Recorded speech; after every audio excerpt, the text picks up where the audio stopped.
Mummy papa સાથેની યાદગાર ક્ષણોને વાગોળવા આવી રહ્યા છે શ્રદ્ધા અને ભક્તિ. વહાલા મમ્મી પપ્પા, લગ્નની 50મી વર્ષગાંઠની ખૂબ ખૂબ શુભકામનાઓ. 5 દાયકાનો આ લાંબો પ્રવાસ તમે જે રીતે પ્રેમ, ત્યાગ, સમર્પણ અને સમજદારીથી ખેડ્યો છે તે અમારા માટે એક આદર્શ ઉદાહરણ છે. તમે માત્ર એકબીજાનો સાથ નથી નિભાવ્યો, પણ અમને પણ સંસ્કાર અને પ્રેમનું સિંચન કરીને એક મજબૂત પરિવાર બનાવ્યો છે. મમ્મી, તમે માત્ર મારી મા નહીં, પરંતુ મારી પહેલી શિક્ષિકા, મારી પ્રેરણા અને મારી સૌથી મોટી શક્તિ રહ્યા છો. અભ્યાસ દરમિયાન તમે દરેક પગલે મારી સાથે રહ્યા. ઘરના કામ પતાવીને મોડી રાત સુધી સાથે બેસીને ભણાવતા. ક્યારેક હું પરીક્ષાના ડરથી ગભરાયેલી હોઉં ત્યારે મને હિંમત આપતા. આજે ક્યારેક ક્યાંક અટકું ત્યારે તું કરી શકીશ, તમારા એ શબ્દો મારો આત્મવિશ્વાસ જગાડે છે. અભ્યાસ સાથે તમે મને એક્સ્ટ્રા કરિક્યુલર એક્ટિવિટીઝમાં પણ ભાગ લેવા પ્રોત્સાહન આપ્યું. પછી એ સ્પોર્ટ્સ હોય, આરતી ડેકોરેશન હોય, ફેન્સી ડ્રેસ હોય કે વક્તૃત્વ સ્પર્ધા હોય, આ બધામાં અમને પાર્ટિસિપેટ તો કરાવતા, પણ તમારું પણ 100% યોગદાન આપતા. અને મને ગર્વ છે કે આજે મારા બાળકોને પણ આવી બધી એક્ટિવિટીઝમાં પાર્ટિસિપેટ કરવા તમે સતત પ્રેરણા આપો છો. આજે પણ જ્યારે મારી સ્કૂલની બહારથી પસાર થઉં ત્યારે કોઈ શિક્ષિકા બહેન મળે તો એ અમારી 4 બહેનોની ખબર પછી પૂછશે, પણ શ્રદ્ધા, તારા મમ્મીના શું ખબર? મમ્મી મજામાં તો છે ને? એ પહેલાં પૂછે છે. ત્યારે મને ખરેખર ગર્વ થાય છે કે મમ્મી, તમે ભલે ઓછું ભણ્યા, પણ અમને ભણાવવામાં ક્યાંય કચાશ નહોતી મૂકી. આમ મારા ભણતરમાં મમ્મીનો તો મારા જીવનના ઘડતરમાં પપ્પા તમારો અમૂલ્ય ફાળો રહ્યો છે. બાળપણથી લઈને આજ સુધી તમે મને દુનિયા માત્ર પુસ્તકોમાંથી નહીં, પણ અનુભવોમાંથી શીખવાડી છે. પપ્પા, તમે અમને દેશ વિદેશની ટૂર અને ટ્રીપ્સ પર લઈ ગયા, જેથી અમે દુનિયાને નજીકથી જોઈ શકીએ. તમારી સાથે મને 2 વાર 4 ધામની યાત્રા કરવા મળી, અને એમાંય પહેલીવાર તો હું કદાચ સાવ 3 કે 4 વર્ષની જ હોઈશ. એ મુસાફરીઓ માત્ર ફરવા માટે નહોતી, પરંતુ જીવનના પાઠ હતા. સમયનું મહત્ત્વ, આયોજન, લોકો સાથે વર્તન, સંસ્કૃતિની સમજ અને એકબીજાની સાથે રહેવાનો આનંદ. આજે પણ જ્યારે જીવનમાં નવા સ્થળો કે નવા પડકારો આવે છે ત્યારે એ ટ્રીપ્સમાં શીખેલું મને મદદ કરે છે. પપ્પા, તમે હંમેશા કહેતા કે ઘરનું કામ તો તમે પછી પણ શીખી લેશો, પણ ઓફિસમાં આવો અને એ શીખો. ખરેખર તમારી સાથે ઓફિસમાં કામ કરવાનો મારો જે અનુભવ હતો તે કદાચ મને કોઈ ન શીખવી શકત. પપ્પા, તમારી નિર્ણય શક્તિ, શિસ્ત, દૂરદર્શિતા અને સ્વભાવથી મેં ઘણું શીખ્યું છે. સૌની કાળજી લેવી અને સૌને શ્રેષ્ઠમાં શ્રેષ્ઠ આપવું, તે તમારો જીવન મંત્ર રહ્યો છે. નાના હતા ત્યારે રડતા રડતા મમ્મી પાસે જાતા. હાથ ફેરવતા માથે જ્યાં, ત્યાં આંસુ પણ રોકાતા.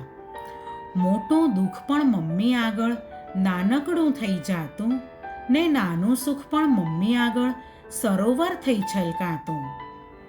આમ એકલી તોય મમ્મી કામ કેટલા કરતી. કદી કહ્યું નહીં થેન્ક યુ કે સોરી, તોય હેતથી હસતી. સૌને ગમતું સદાય કરતી, સાચવે સૌનું મન. સૌનું ગમતું સદાય કરતી, સાચવે સૌનું મન. મનનું ગમતું કરવાનું મમ્મી, તમને નહોતું થતું મન? માં પણ થાકે, માં કંટાળે, માં પણ માંદી થાય, ત્યારે જે ના સમજાયું એ આજ હવે સમજાય. નાની હતી ત્યારથી હંમેશા પપ્પા મારા સુપર હીરો રહ્યા છે અને આજે પણ છે. મોટા થઈને પપ્પા જેવું થવાનું મન થાતું, દરેક બાળકને એમ હોય કે પપ્પા જેવું થવું છે. મમ્મી જેવું થઈ શકાય જ નહીં એ સત્ય હવે સમજાતું. બિઝનેસ, પારિવારિક, ધાર્મિક અને સામાજિક કાર્યોમાં પપ્પા તમે હંમેશા વ્યસ્ત રહ્યા છો, તો ઘર, બાળકો અને વ્યવહાર સાચવવામાં મમ્મી હંમેશા વ્યસ્ત રહ્યા છે. આજે પણ તમને બંનેને અમે ખાલી બેઠેલા ક્યારેય નથી જોયા. બંને સતત કંઈક ને કંઈક કામ શોધીને પોતાની જાતને વ્યસ્ત અને ખુશ રાખો છો. તમારી આ વ્યસ્તતાને કારણે જ અમે ક્યારેય કંટાળો એ શબ્દ તમારા મોઢેથી સાંભળ્યો જ નથી. ક્યારેક તો વિચાર આવે કે આટલી બધી કામ કરવાની ધગશ અને આટલી બધી સ્ફૂર્તિ તમે ક્યાંથી લાવો છો મમ્મી પપ્પા? તમારા બંનેના સંસ્કાર અને આશીર્વાદથી આજે અમે બધા જ સુખી, સમૃદ્ધ અને સુવ્યવસ્થિત સંસારના માળામાં ગોઠવાયેલા છીએ. છતાં પણ ક્યારેક જો જીવનમાં મુશ્કેલી કે સમસ્યા આવે ત્યારે મમ્મી તમારા શબ્દો યાદ આવે છે. ધીરજ રાખ સ્વીટુ, ધીરજના ફળ મીઠા હશે. તમે હંમેશા મને જીવન પ્રત્યે પોઝિટિવ અભિગમ રાખતા શીખવ્યું છે અને એ જ તમે અમારા બાળકોને પણ શીખવી રહ્યા છો. આમ તમારા સતત વહેતા સ્નેહ, પ્રેમ, કાળજી અને લાગણીના ઝરણાનું ફક્ત હું જ નહીં પણ મારો પરિવાર, મારા બાળકો પણ અમૃતપાન કરી રહ્યા છે. પપ્પા, તમે સારા અને સુંદર કર્મને જ પોતાનો ધર્મ બનાવ્યો છે અને હંમેશા અમને સત્ય બોલવું અને સત્યના માર્ગે ચાલવાનો રાહ બતાવ્યો છે. અને એ માર્ગમાં ચાલતા જો ક્યારેક મુશ્કેલી આવતી ત્યારે ઈશ્વર ન્યાયકારી છે, તે જરૂર ન્યાય કરશે. તમારી આ શિખામણને યાદ રાખીને ઘણી બધી સમસ્યાઓમાં મનને શાંતિ મળે છે. મમ્મી, તમે પહેલેથી જ શીખવ્યું હતું કે કરકસર એ સ્ત્રીનું ઘરેણું છે. તમારો આ કરકસરનો ગુણ ગૃહસ્થ જીવનમાં મને પણ ઘણો ઉપયોગી થયો. અને પપ્પા, તમે હંમેશા શીખવ્યું છે કે યોગ્ય સમયે વાપર્યું વધે અને આજે વાવેલું આવતીકાલે વ્યાજ સાથે ઉગશે. ખરેખર આ બધી જ ઉક્તિઓને મેં મારા જીવનમાં સાચી થતી અનુભવી છે. આમ મમ્મી પપ્પા, તમારું જીવન અમારા માટે એક જીવતું પુસ્તક છે, જેમાં પ્રેમના પાઠ છે, ત્યાગની વાર્તાઓ છે, હેતભર્યા હાલરડા છે, ભાવભીના ભજનો છે, અકલ્પનીય ઉદારતા અને દુર્લભ એવી સરળતા છે, નિર્મળ અને નિસ્વાર્થ પ્રેમ અને ધીરજની અનેક શિખામણો છુપાયેલી છે. જેમણે મને લખતા અને બોલતા શીખવ્યું, એમના માટે આનાથી વધુ શું લખું અને શું બોલું? જેમણે મને અમૂલ્ય જીવન આપ્યું, એમને આજના દિવસે હું શું ઉપહાર આપું? હું તો ફક્ત આશીર્વાદ આપીશ કે મમ્મી પપ્પા, તમે બંને હંમેશા સાથે રહો, સુખી રહો, ખુશ રહો, મસ્ત રહો, સ્વસ્થ રહો, વ્યસ્ત રહો અને જબરદસ્ત રહો. Love you so much mummy papa. વહાલા મમ્મી પપ્પા, તમારા લગ્ન જીવનના 50 વર્ષ પૂર્ણ થયા છે. તે બદલ તમને બંનેને અનંત શુભેચ્છાઓ અને કોટી કોટી વંદન. આજે જ્યારે હું પાછળ ફરીને જોઉં છું ત્યારે મને સમજાય છે કે મારું બાળપણ આટલું સુંદર કેમ હતું. કારણ કે તમારી વચ્ચેનો પ્રેમ અને વિશ્વાસ અમારો પાયો હતો.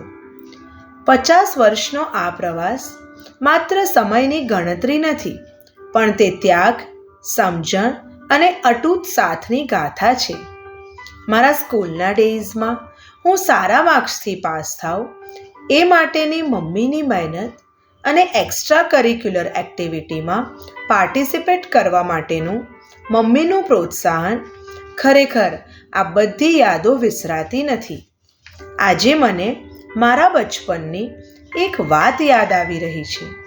હું નાની હતી અને પપ્પા જ્યારે બિઝનેસ ટૂર પર જતા ત્યારે પાછળ હું અચૂક માંદી પડતી અને જ્યારે મમ્મી ડૉક્ટરને ફોન કરતા ત્યારે ડૉક્ટર પૂછતા, ભાભી મનસુખભાઈ બહારગામ ગયા છે. આમ ડૉક્ટર પણ જાણતા કે ભક્તિના પપ્પા જ એની ખરી દવા છે. પપ્પા, તમારા હરવા ફરવાના શોખના લીધે તમે અમને દરેક વેકેશનમાં યાદગાર ટૂર કરાવી છે. મને તો તમારી સાથે ઇન્ટરનેશનલ ટૂર કરવાનો પણ મોકો મળ્યો છે. અને તમારા ડ્રાઇવિંગના શોખના લીધે તમે અમને ઘણી બધી ટ્રીપ બાય રોડ કરાવી છે. કદાચ આ સમય પાછો આવે, મમ્મી પપ્પાનો હાથ પકડીને પાછી દુનિયા ફરવી છે.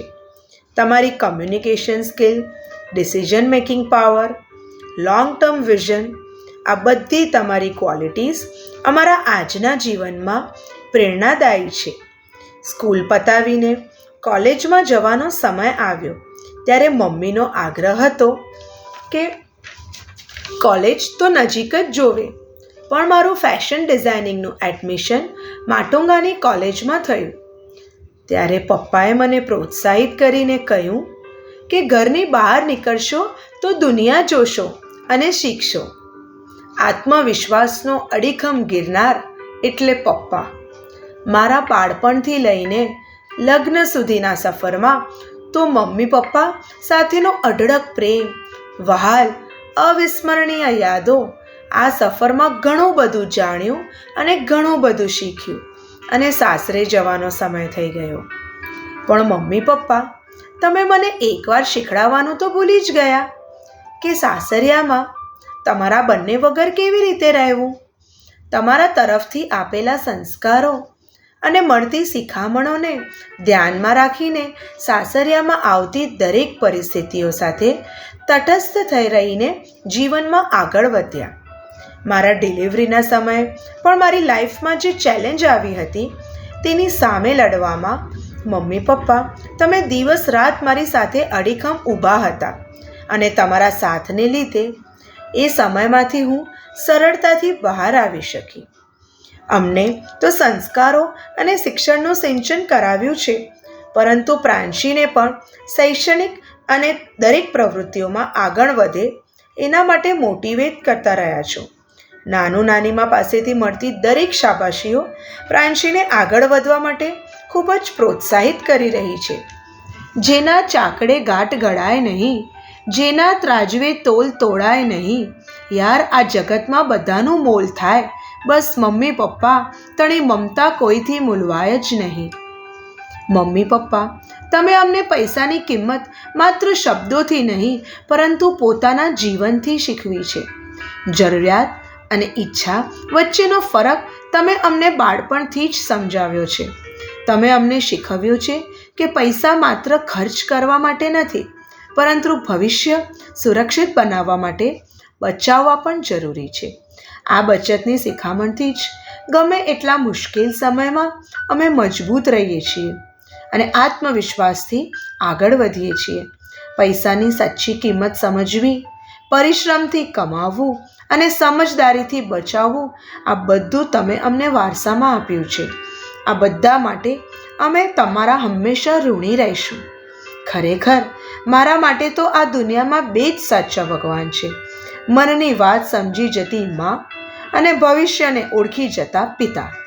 પપ્પા, તમે બિઝનેસ અને સામાજિક કાર્યો માટે બહાર જતા તમારી દુનિયા તો બહુ મોટી હતી, પણ મમ્મીની દુનિયા તો ઘર, પપ્પા તમે અને બાળકો, બસ એટલી જ રહી છે.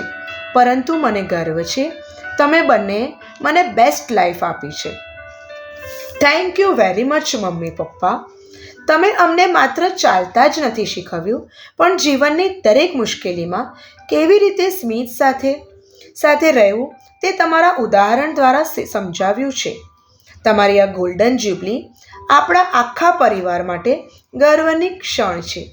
ભગવાનને પ્રાર્થના છે કે તમારી આ જોડી આમ જ સદા હસતી અને સ્વસ્થ રહે અને તમે એકબીજાના સાથમાં સુખમય દીર્ઘાયુ ભોગવો.